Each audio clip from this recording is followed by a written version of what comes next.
大家好，今日要講嘅四字詞語係刻舟求劍。這個成語出自《呂氏春秋策禁》。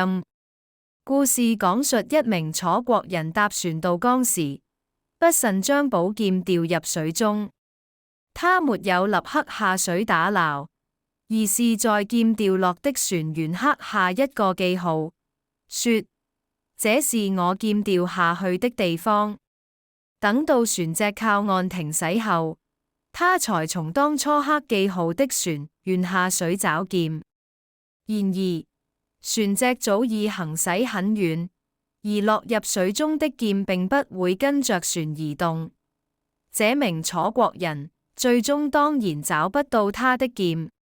刻舟求劍是一則經典的中國寓言故事，比喻人拘泥固執，不知變通，無法隨着情勢的改變來調整作法。